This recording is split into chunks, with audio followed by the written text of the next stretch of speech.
Still alive, but I can't feel. I got stuff inside, but it's not real. They say I'm fine, but I feel synthetic. Nothing human left in me. Just a machine full of moving parts. I got emptiness where I used to have a heart. I'm still breathing, but I'm synthetic. Nothing human left in me. I'm synthetic.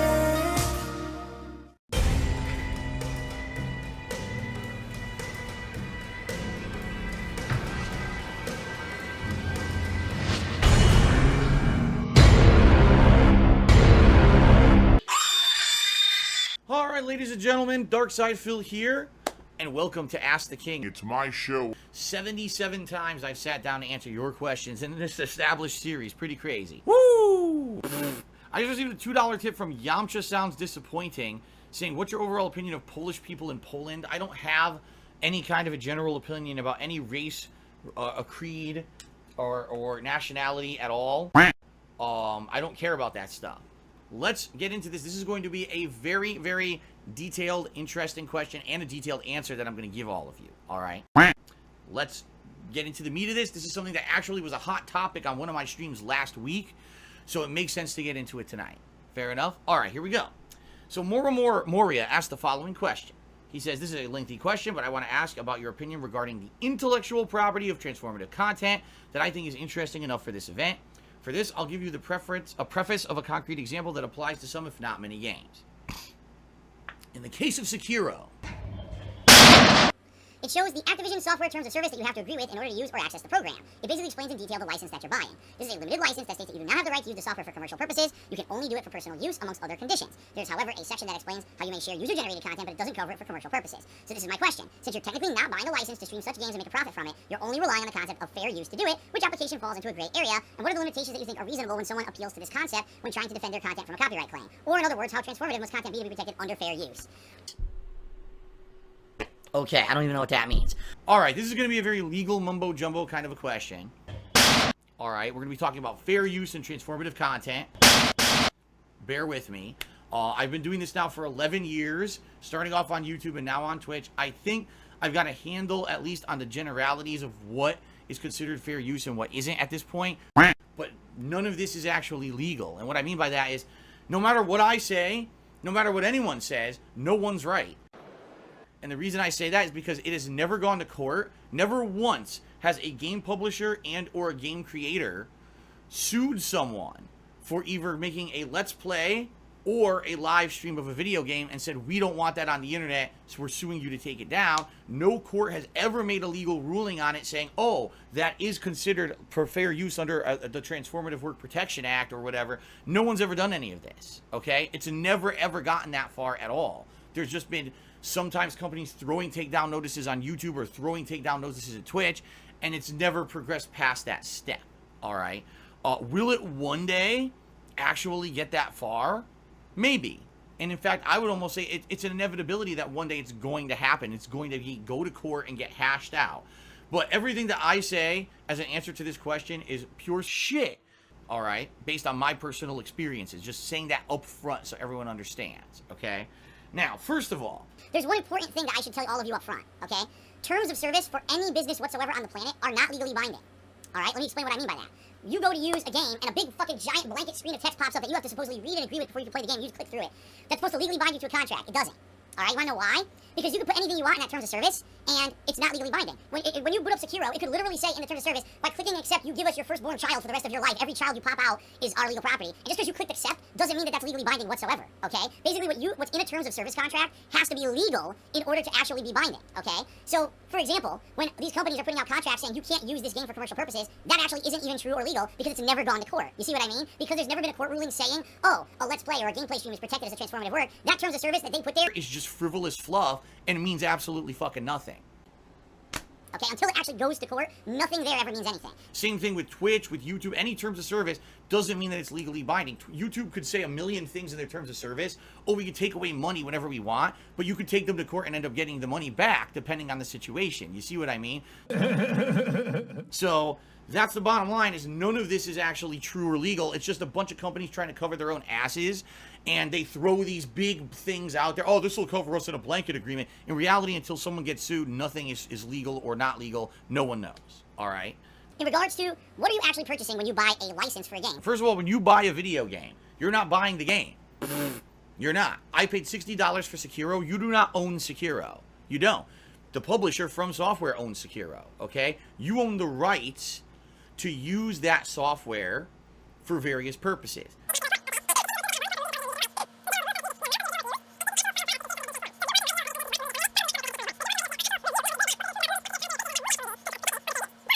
In general, most people create their own thing when they play a game. And what people have argued, all right, is that when you play a video game, all right, you are creating an artistic work of your own based on your input, your skill level, what you're doing with the gameplay, what you're doing with your commentary as well, if you're recording your own commentary, that all that is unique and different than just buying the game license. You see what I mean? So if I pay $60 to play Sekiro, if I actually copy the code of the game and remake it on discs and hand those discs out, that's illegal. I illegally copied the game and sold it. That breaks the terms of service agreement with them, okay?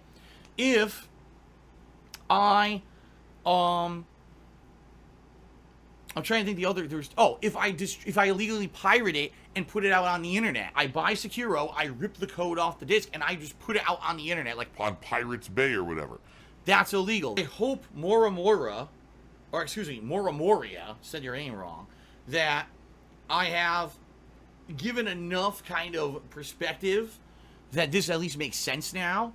But again, the bottom line is we don't know. I mean, I was so invested in Heavy Rain. At the end of the game, I thought that the kid was drowning. And when I thought the child had drowned, I said, fuck this. I picked up my controller, I closed the game. I said, I'm doing that segment over again because I refuse to have this child die. That I was so emotionally invested in the game's story that I refused to have the child die because I might have fucked up a QuickTime event, okay? Oh, yes. Oh, yes. Oh, yes. Yes.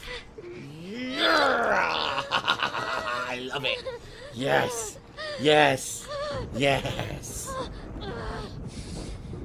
Now tear it through. Yes. Come on. Yes. Oh, yeah. Yes. Now stick it in your eyeball. Yes. Good. Now I'm away from that annoying fucking bitch of a kid who I would have slapped in real fucking life if they talked to me like that. Oh, God. Oh, period. Oh, desperate to survive. Oh. Hippies in the forest aren't interesting. That's why they live in the fucking forest. No one fucking wants to be with them because they're fucking boring, weird people.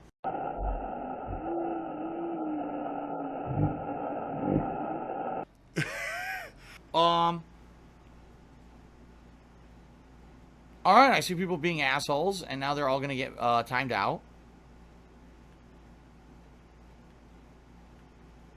Gotta time out a couple people being dickheads.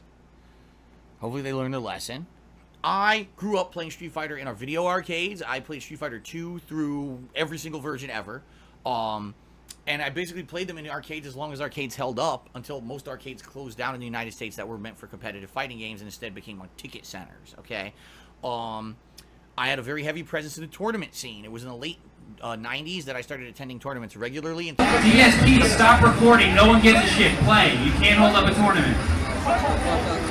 If he says that again, One man for DSP to report this match is disqualified. Where am I playing? You still haven't told me.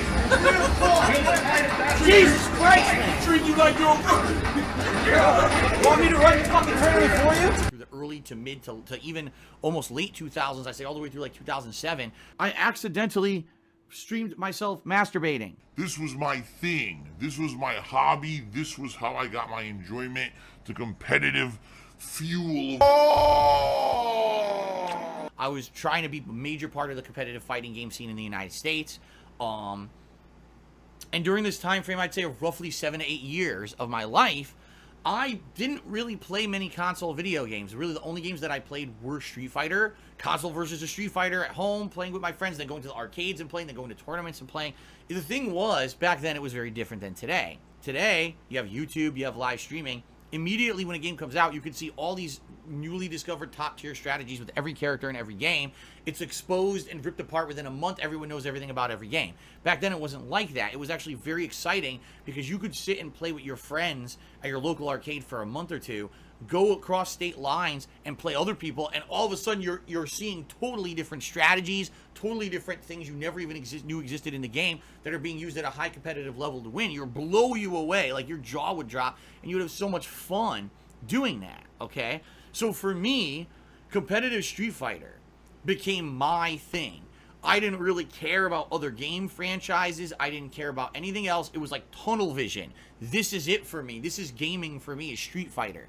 And for 8 years of my life, that was it. Like, that was what I was focused on, competitive Street Fighter. Then I decided to change it up. All of a sudden, in the middle of 2016, somehow my views have fucking plummeted. So, yes, that being said, I'm going to get another idiot. Let's get rid of him. Another fucking asshole in the stream chat. Fart blasted face to me $1, wondering if I will take another shower session so you can see my hairy shoulders. Maybe. Okay, let's continue on. Oh, that's it for that page. Next question is from We Stream No Games. Okay, he says the following. I think he had two completely different questions. All right, first one is, if you had the choice of switching from being a gamer, YouTuber, streamer to a completely different genre of YouTuber, streamer, what would you be if you were making the same amount of money? I don't know. That's a tough question. Because, you know, gaming has been a part of my life since the 80s. You know, arguably the only other thing that was kind of like a major part of my life was like comic books and comic book collection and that kind of stuff. And yeah, I watch movies and TV, but it's more of a casualized thing. I guess you could also argue pro wrestling is something that's been a part of my life. But when you really look at what could you do on YouTube as you know, a content creator, I don't think wrestling would be enough. Like, I could literally do a commentary show on every wrestling show a week. Raw, SmackDown,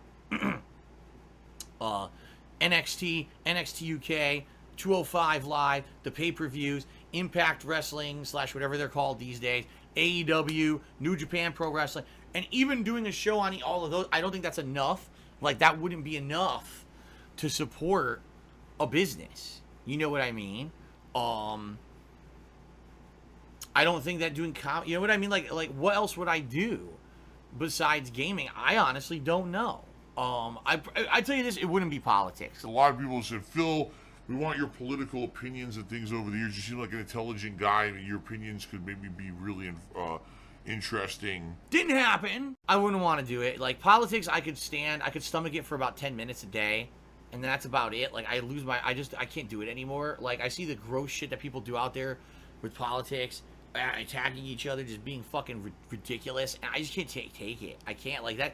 To me, politics is like grown-ups drama. You know what I mean? Like, on YouTube, there's kiddie drama. Oh, this YouTuber said this about this YouTuber. Did you hear what that guy said about that guy? This guy did this behind the scenes, this, that guy, and blah, blah, blah. Adult politics. Oh, did you hear what this senator said about this guy? That guy? It's like, get the fuck out of here, man. Like, I can't deal with this. I can't. I'm not. It's grown-up kiddie shit is what it is a lot of the time. And that's why I'm not going to deal with it. I'm not going to get into these big arguments about it, you know. It's too polarizing. People can't deal with another opinion that's not the same as theirs. People can't deal with another opinion that's not the same as theirs. People can't deal with another opinion that's not the same as theirs. They get so fucking uppity and pissed at each other, you know? I was the model student, studied the fuck out of everything, right? Put in more time than anyone else. Straight A's. No lie, straight A's. But after a while, it got easier for me. Like, I don't know why. Maybe my brain just got... Things started catching on more quickly. And so, it used to be I had to study for 3 hours for a test. Now I could study for 45 minutes and do just as well. Alright, your second question from We Stream No Games. He says, you used to make a lot of lewd jokes when you played video games, but now you seem to have swayed away from that kind of stuff in your commentary and gameplay. Is that from just maturing with age or getting married or a bit of both? Well, there's a lot of factors involved here. All right, you got to remember something about when I started on YouTube. It was the wild west of content creation back then. The rules were so open and lax. I mean, yeah, they basically didn't want you doing insanely graphic content, but as long as there was no like blatant sexual nudity and stuff, you could say and do whatever the hell you wanted back then. There was no one who was going to complain and get you in trouble for insulting someone else or never. Like, that was unheard of. Okay, you're absolutely right. In particular, back then on YouTube, I was a very lewd guy. What was that? Whoa, wait a minute. What the? Hello. Hey there. How you doing? Hey, baby. It'll be an Easter egg. What is that? What the fuck? Oh my god! Oh! Any chance that I had to reference a girl's boobs or sex Or a guy's big dick. ooh, or raging hormones or anything that was very immature or whatever, I would take that opportunity, take the low-hanging fruit, because I knew that a lot of my audience at that time were younger, impressionable adults, and that's the kind of stuff they were looking for. How did I know that?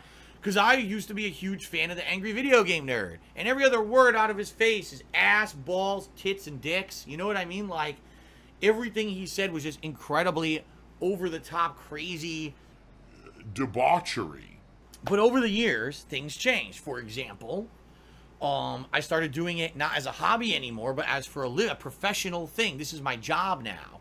So I need to make sure that what I'm doing is kosher via terms of service or whatever. I can't just have my channel shut down and now I can't make a living anymore, right? At the same time, people get tired of that stuff. You know what I mean? Like, people get tired of the same fucking formula every single time. Much like how over the years I was a huge fan of the Angry Video Game Nerd, and then I started getting tired of his stuff because it's the same thing, right? Same thing with me.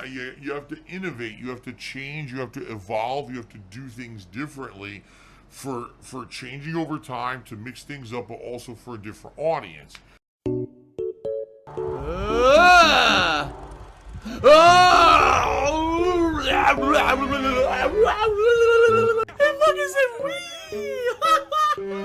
Oh my god!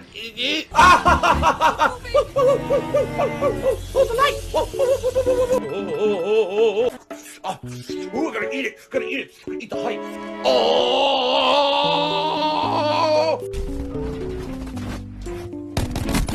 Hell! I'm at a baseball game!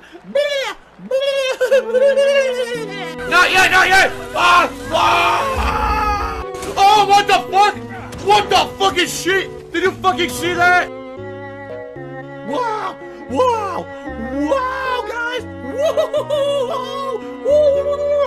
And for me, like, I realized, I'd say probably around the years of, say, 2013, 2014, things that I needed to change, because now I'd done this style of commentary for many, many, many years, and people were tired of it. They were calling me the dinosaur of YouTube, the guy who refuses to change and evolve and innovate, and instead just wants to do the same fucking thing every single day.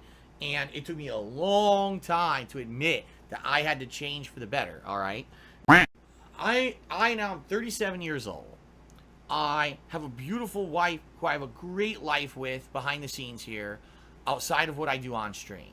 And, you know, yeah, 10 years ago when I was a single guy and it was the lewd guy who said stupid over-the-top shit, making constant sexual references, playing games where you have simulated girlfriends and stupid shit like that, at one point in my life, that made sense, and it was definitely the kind of content that I created. I'll openly admit it, okay? In addition, there's an audience for that shit. Younger guys, younger kids. I'll be very honest. If you ever notice, whenever I play a very Japanese-centric game, even today I'm playing Judgment, right? Oh, you could have a simulated girlfriend in a game. You go to the hostess club and do that. They still put that shit in their games because there's actually a wide audience of consumers in Japan who like that shit, okay? I'm not one of them anymore. I'm just not. There's so much other cool shit to do in Judgment, right? Outside of that stupid stuff. But people still, Phil, are you going to go get the simulated girlfriend? Are you going to go to the hostess club? No.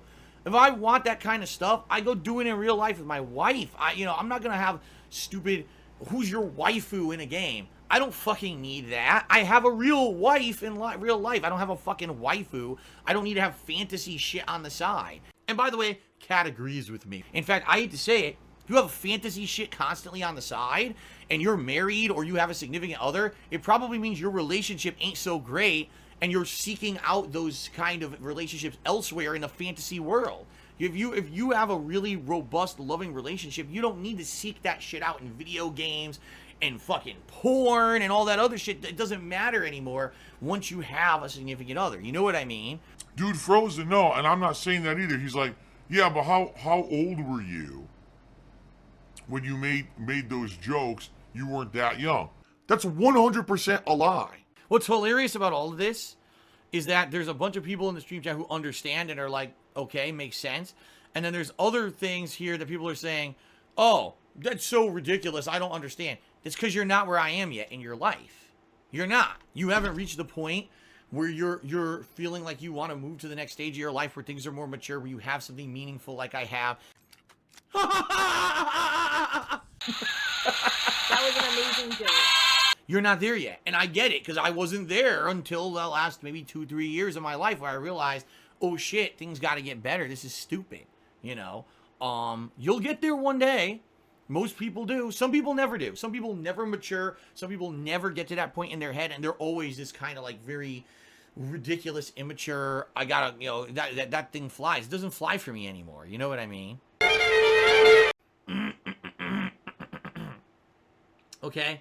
As for Kat being on the streams, you're asking the wrong person, because in reality, it's ultimately going to be her decision if and when she decides ever to come back on my streams. If she wants to make a special guest appearance during a holiday special, or she just wants to poke her head in every once in a while and say hello, that's completely and utterly up to her. I don't pressure her whatsoever to ever do that, because I want it to be her own decision. And I feel that's the only fair way to do it. I wouldn't want to pressure her to do something she feels uncomfortable doing. She has her own life and things completely outside of my work. That's a good thing, that it doesn't cross over to the point where now we're both inundated completely. Our whole lives are just about what I do on stream. Maybe there'll be a time when she comes on stream. Maybe there won't be. I don't know. And that's up to her. Again, that's up to her. So her choice. And, that's all I have to say about that. There's really nothing else to say. That's all I have to say about that. Okay, the Eternal Boomer asked the following: When will you start to turn back on your? When will you start to turn back your comment sec?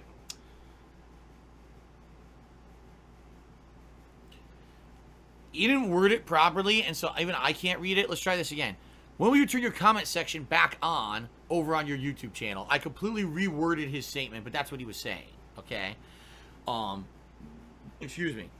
Quite frankly, probably never.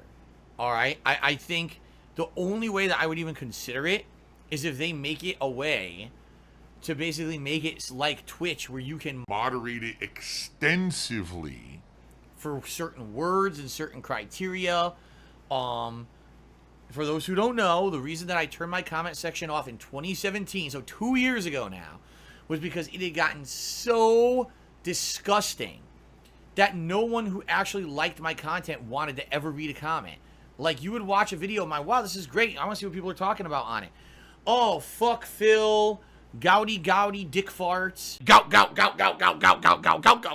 McFist, gout, fucking butt fuck, farts, gout.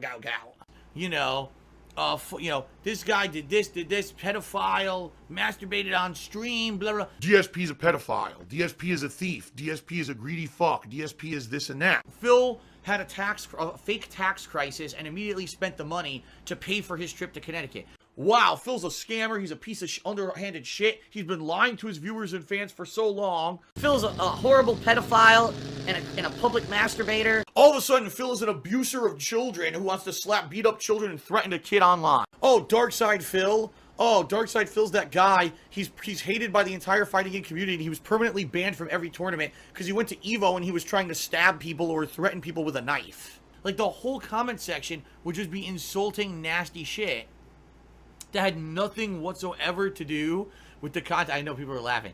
It had nothing whatsoever to do with the content of the video. So fans of mine would come watch the video. Oh, I want to see, what the hell is this? Now, why was that? That's because there was a time when the This Is How You Don't Play videos and everything on YouTube were much more popular than they are now. And so what people would do is they would have highlights in those videos. Oh, this is how you don't play Bloodborne. Then they would go to the comments and take the nastiest comments out and put them in the video. So people would now purposely just inundate any video I put out with disgusting comments for a chance maybe they'll get a shout out or some notoriety in a hater video. So it had nothing to do with me. It was them just trying to get attention for themselves because they were no-life fucking losers. But it literally destroyed my comment section on every video I ever published and ruined that part of my business. So it got to the point where fans begged me to turn off the comment section because it was so filthy. And the thing is, I wasn't going to sit there every time I upload a video and sit there and micromanage comments for days. You know what I mean? It's fucking waste of time. So it was either turn them off or just have it be complete useless filth from then on. I said, fuck it, turn it off. Yo to me $1 and said, why do I revert to the phrase, I don't know what you're talking about when you're backed into a corner? Probably because I have no idea what they're talking about. There's a difference between being backed into a corner and not having anything to say versus actually having no actual idea what the fuck someone's talking about. Like, for example, the M11X, I don't know what that is. Is that one of my models of Alienware laptop? Is that something else? I have no idea what he's talking about, so that's why I say that. Just because you're stupid and think that I'm backed into a corner and don't want to actually say something about something that I know about doesn't mean it's the truth. It just means that you assume something because you're stupid. And when you assume something, you make an ass out of yourself. Alrighty then.